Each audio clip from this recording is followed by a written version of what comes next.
Morning every one. അപ്പോൾ നമ്മൾ കഴിഞ്ഞ ക്ലാസ്സിൽ നമ്മുടെ ബിഹൈൻഡ് ദ മൂവ്മെൻറ്റിലെ മസിൽസും സ്കെൽറ്റനും ഒക്കെ നമ്മൾ പരിചയപ്പെട്ടു അല്ലേ. അതുപോലെ തന്നെ നമ്മൾ കുറച്ച് ഡിസോർഡേഴ്സും രോഗങ്ങളൊക്കെ പഠിച്ചു. ഇന്ന് നമ്മൾ നോക്കാൻ പോകുന്നത് അതിൽപ്പെട്ടത് തന്നെയാണ് നമ്മുടെ ഡിസ്ക് പ്രൊലാപ്സ് എന്ന് പറയുന്നത്. അതായത് ഡിസ്ക് തെറ്റൽ എന്നൊക്കെ നമ്മൾ കേട്ടിട്ടുണ്ടാവും അല്ലേ. നമുക്കറിയാം നമ്മുടെ നട്ടെല്ല് എന്ന് പറയുന്ന വേർട്ടിബ്രൽ കോളം എന്ന് പറയുന്നത് ഒരുപാട് വേർട്ടിബ്ര അടുക്കി വെച്ചിട്ടുള്ളതാണ് നമ്മുടെ വേർട്ടിബ്രൽ കോളം എന്ന് പറയുന്നത്. അതായത് ദ വയറിംഗ് ഓഫ് വേർട്ടിബ്രൈ, അതായത് നമ്മുടെ വേർട്ടിബ്ര എന്ന് പറയുന്നത് ഒരുപാട് വേർട്ടിബ്രകൾ കശേരുക്കൾ അടുക്കി വെച്ചിട്ടുള്ളതാണ് അല്ലേ. ഒരുപാട് കശേരുക്കൾ ചേർന്നിട്ടാണ് നമുക്കൊരു വേർട്ടിബ്രൽ കോൾ ഉണ്ടാവുന്നത് അല്ലേ.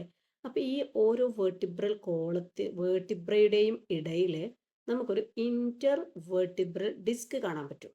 അതായത് നമ്മുടെ വേർട്ടിബ്രൽ കോളത്തിൻ്റെ ഓരോ വേർട്ടിബ്രയുടെയും ഇടയിൽ, ഓരോ കശേരുക്കളുടെയും ഇടയിൽ നമുക്ക് എന്ത് കാണാൻ പറ്റും? ഒരു ഇന്റർ വേർട്ടിബ്രൽ ഡിസ്ക് കാണാൻ പറ്റും അല്ലേ. ആ ഡിസ്കിനുള്ളിൽ ഒരു ജെൽ പോലുള്ള ഒരു സബ്സ്റ്റൻസ് ഉണ്ട് അല്ലേ. ഇത് എന്ത് ചെയ്യാണ്? പുറത്തേക്ക് തള്ളാനിട വരുന്ന ഒരു സാഹചര്യത്തിനെയാണ് നമ്മൾ ഡിസ്ക് പ്രൊലാപ്സ് എന്ന് പറയാം.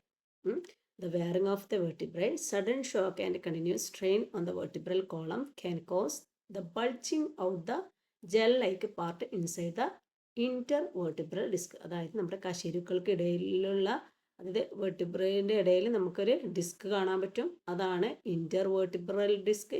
ഇതിൻ്റെ ഉള്ളിൽ നമുക്ക് എന്ത് കാണാൻ പറ്റും? ഇതിൻ്റെ ഇടയിൽ ഒരു ജെൽ-ലൈക്ക് പാർട്ട് കാണാൻ പറ്റും. ഒരു ജെല്ല് പോലുള്ള ഒരു സബ്സ്റ്റൻസ് അല്ലേ, ജെൽ-ലൈക്ക് പാർട്ട്. ഇതെന്ത് ചെയ്യാണ്? നമ്മൾ പെട്ടെന്നുണ്ടാകുന്ന ആഘാതം അല്ലെങ്കിൽ ഷോക്ക്, അതേപോലെ നട്ടെല്ലിന് ഇങ്ങനെ ഭയങ്കര ഓവറായിട്ട് സ്ട്രെയിൻ ചെയ്ത് നമ്മൾ പണിയെടുക്കുന്ന സമയത്ത്, ഇരിക്കുന്ന സമയത്ത്, ഇരുന്ന് ഡ്യൂട്ടി ചെയ്യുന്ന സമയത്തൊക്കെ നമ്മുടെ നട്ടെല്ലിന് ഉണ്ടാവുന്ന ആ ഒരു ആഘാതം മൂലമൊക്കെ എന്ത് ചെയ്യാണ്? ഈ ഒരു ജെല്ലേക്ക് പാർട്ട് അങ്ങോട്ട് ബൾജ് ചെയ്യാണ്, നീങ്ങാണ്, തെന്നി മാറാണ് അല്ലേ. അപ്പോൾ അതിനെയാണ് നമ്മൾ ഡിസ്ക് പ്രൊലാപ്സ് എന്ന് പറയാം അല്ലേ.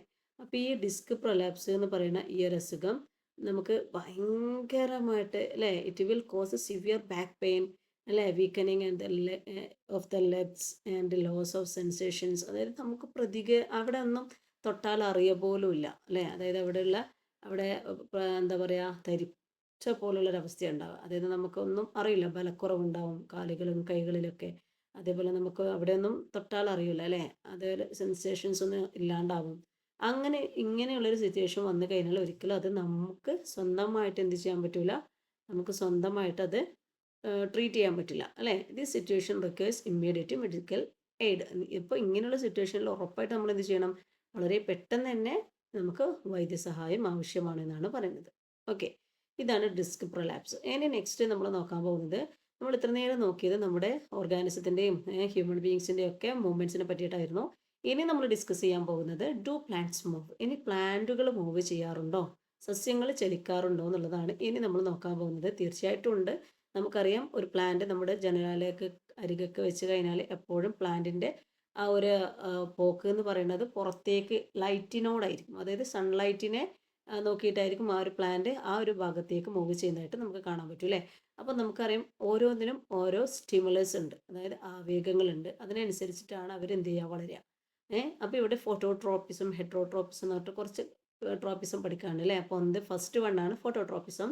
ഫോട്ടോട്രോപ്പിസം എന്ന് പറഞ്ഞാൽ ഇപ്പം ഞാൻ പറഞ്ഞതുപോലെ തന്നെ സ്റ്റെം ഗ്രോസ് ടുവേർഡ്സ് ലൈറ്റ്. അതായത് നമ്മുടെ സ്റ്റെമ്മ് ലൈറ്റിന് നേരെ വളരുക, കാണ്ഡം പ്രകാശത്തിന് നേരെ വളരുക. അതേപോലെയാണ് ജിയോട്രോപ്പിസം എന്ന് പറഞ്ഞാൽ നമ്മുടെ സ്റ്റെമ്മ് ഗ്രാവിറ്റിക്ക് എതിരെയും നമ്മുടെ റൂട്ട് ഗ്രാവിറ്റിക്ക് നേരെയും വളരുക. അതായത് നമ്മുടെ stem grows against gravity, root grow towards gravity. അതാണ് ജിയോട്രോപ്പിസം. ദെൻ ഹാപ്റ്റോട്രോപ്പിസം എന്ന് പറഞ്ഞാൽ വള്ളിച്ചെടികൾ നമ്മൾ കണ്ടിട്ടുണ്ടല്ലേ, അവർ എപ്പോഴും ഒരു സപ്പോർട്ടോട് കൂടിയിട്ടാണ് വളരുക. അപ്പോൾ climbers grow towards and around A support. അതായത് സപ്പോർട്ടോട് കൂടിയിട്ട് വളരുന്ന ചെടികളെ നമ്മൾ കണ്ടിട്ടുണ്ട് അല്ലേ. അപ്പോൾ അവർക്ക് ആ ഒരു സപ്പോർട്ടാണ് അവർക്ക് വരുന്ന ആ ഒരു സ്റ്റിമുലസ് എന്ന് പറയുന്നത്. പിന്നെയുള്ളത് സ്റ്റിമുലസ് എന്ന് പറഞ്ഞാൽ അവർക്ക് ആ സപ്പോർട്ടോട് കൂടിയിട്ട് വളരാൻ പറ്റുള്ളൂ. ഇനി ഹൈഡ്രോട്രോപ്പിസം എന്ന് പറഞ്ഞാൽ കാണ്ഡം ജലത്തിൻ്റെ എതിർദിശയിൽ വളരുന്നു, വേരുകൾ ജലത്തിനടുത്തേക്ക് വളരുന്നു അല്ലേ. അതായത് വാട്ടർ എവിടെയാണ് അവിടത്തേക്കാണ് നമ്മുടെ വേരുകൾ പോവുക. അപ്പോൾ stem grows away from water, root grow towards water. അതാണ് ഹൈഡ്രോട്രോപ്പിസം. ദെൻ നെക്സ്റ്റ് വൺ ആണ് നമുക്ക് കീമോട്രോപ്പിസം എന്ന് പറഞ്ഞാൽ നമ്മൾ കേട്ടിട്ടുണ്ട് അല്ലേ. Certain chemicals produced by the ovary ovary help the growth of pollen tube towards the ovary. അതായത് നമ്മുടെ ഓവറിക്കകത്തേക്ക് വളരെ കൃത്യമായിട്ട് പോളൻ ട്യൂബിലൂടെ ഓവം എത്താറുണ്ട് അല്ലേ. അപ്പോൾ അതിവിടെ നമുക്കറിയാം അവിടെ സെർട്ടൈൻ കെമിക്കൽസ് ഉള്ളത് കൊണ്ട് അതിനെ അട്രാക്ട് ചെയ്തിട്ടാണ് അതിനകത്തേക്ക് ഓവം വരുന്നത് അല്ലേ. അപ്പോൾ അതും എന്താണ്, കീമോട്രോപ്പിസം എന്ന് പറഞ്ഞാൽ അതും നമ്മുടെ ഇതിൽ പെട്ടതാണ്. അതായത് എല്ലാം വരുന്നത് ഓരോ സ്റ്റിമുലേക്ക് അനുസരിച്ചിട്ടാണ്. ഇപ്പോൾ ഫോട്ടോട്രോപ്പിസത്തിൽ നമ്മൾ കണ്ടു സൺലൈറ്റിൻ്റെ ഒരു ദിശ നോക്കിയിട്ടാണ് നമ്മുടെ പ്ലാന്റ് വളരുന്നത്. ഹൈഡ്രോട്രോപ്പിസത്തിൽ നമ്മൾ കണ്ടു എന്താണ്, വാട്ടർ നേരെ കാണ്ഡം വളരുന്നു. അതേപോലെ കീമോട്രോപ്പിസത്തിലും നമ്മൾ കണ്ടു അവിടെ ഒരു അട്രാക്ഷൻ ഉള്ളത് കൊണ്ട് അതിന് നേരെയാണ് ആ ഒരു ഓവറിക്കകത്തേക്ക് കറക്റ്റായിട്ട് അവിടെ എത്തുന്നത് അല്ലേ. അപ്പം ഇതിലൊക്കെ നമുക്കറിയാം ഇതൊക്കെയാണ് എന്ത്, നമ്മുടെ ഓരോ സ്റ്റിമുലസിന് നേരെയാണ് ഡയറക്ഷനിലൊക്കെയാണ് വളരുന്നതായിട്ട് നമ്മൾ കാണുന്നത് അല്ലേ.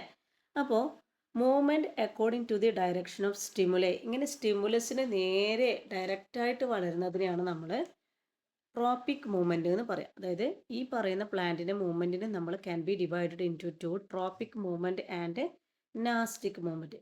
ഇപ്പോൾ ട്രോപ്പിക് മൂവ്മെൻറ്റ് എന്ന് പറഞ്ഞാൽ movement according to the direction of stimuli, അതായത് ഈ പറയുന്ന പോലെ സൺലൈറ്റിന് നേരെയും ഇതേപോലെ പോളൻ ട്യൂബ് കറക്റ്റായിട്ട് ഓവറിക്കകത്തേക്ക് അട്രാക്ട് ചെയ്തിട്ട് വരുന്നതും, അതേപോലെ ഹൈഡ്രോട്രോപ്പിസും ജിയോട്രോപ്പിസും ഇതൊക്കെ എന്താണ്, ഒരു സ്റ്റിമുലസിന് നേരെയാണ് വളരുന്നത് അല്ലേ. Movement according to the direction of stimuli, ഇതിനെയാണ് നമ്മൾ ട്രോപ്പിക് മൂവ്മെൻറ്റ് എന്ന് പറയാം. ഇനി ഇതിൻ്റെ നേരെ ഓപ്പോസിറ്റാണ് നാസ്റ്റിക് മൂവ്മെൻറ്റ്. നാസ്റ്റിക് മൂവ്മെൻറ്റ് എന്ന് പറഞ്ഞാൽ movement not according to the direction of stimuli ആണ്. അതായത് നമ്മുടെ ഡയറക്ഷൻ അല്ലാതെ വളരെ, അതായത് സ്റ്റിമുലസിൻ്റെ ഡയറക്ഷനിലേക്ക് അല്ലാതെ. എക്സാമ്പിൾ പറയുകയാണ് ടച്ച് മീ നോട്ട് പ്ലാന്റ് അല്ലേ. ടച്ച് മീ നോട്ട് പ്ലാന്റ് അതുവരെ നല്ല ഓപ്പൺ ആയിരിക്കും, നമ്മളങ്ങ് ജസ്റ്റ് ഒന്ന് ടച്ച് ചെയ്ത് കഴിഞ്ഞാൽ അത് നേരെ ക്ലോസ്ഡ് ആവും അല്ലേ. അതായത് സ്റ്റിമുലക്ക് നേരെയല്ല അത് വളരുന്നത്, നേരെ ഓപ്പോസിറ്റ് ഡയറക്ഷനാണ്. അതിനെയാണ് നമ്മൾ നാസ്റ്റിക് മൂവ്മെൻറ്റ് എന്ന് പറയുക. എന്ത് പറയാം, movement not according to the direction of stimuli. മറ്റത് movement according to the direction of stimuli ആണ് nastic movement. Movement not according to the direction of stimuli ആണ്. അപ്പോൾ നാസ്റ്റിക് മൂവ്മെൻറ്റിന് എക്സാമ്പിൾ ടച്ച് മീ നോട്ട് പ്ലാന്റും പിക്ചർ പ്ലാന്റ് ഒക്കെ പറയാം അല്ലേ. പിക്ചർ പ്ലാന്റ് നമുക്കറിയാം അതിൻ്റെ അകത്തേക്ക് ഏതെങ്കിലും ഒരു അണുക്കൾ വന്നു കഴിഞ്ഞാൽ, ഏതെങ്കിലും പ്രാണിയോ മറ്റോ വന്നു കഴിഞ്ഞാൽ അപ്പോൾ അത് ക്ലോസ്ഡ് ആവും അല്ലേ. എന്നിട്ട് പിന്നെ ബാക്കിയുള്ള എല്ലാ പ്രോസസ്സും കഴിഞ്ഞിട്ടാണ് അത് ഓപ്പൺ ആവുള്ളൂ. ഓക്കെ, അപ്പോൾ ഇത്രയാണ് നമുക്ക് ഈ ഒരു ചാപ്റ്ററിൽ ഇമ്പോർട്ടൻ്റ് ആയിട്ട് പഠിക്കാനുള്ളത്. ഓക്കെ, അപ്പോൾ നന്നായിട്ട് എല്ലാവരും പഠിക്കുക, എക്സാം എഴുതുക കേട്ടോ.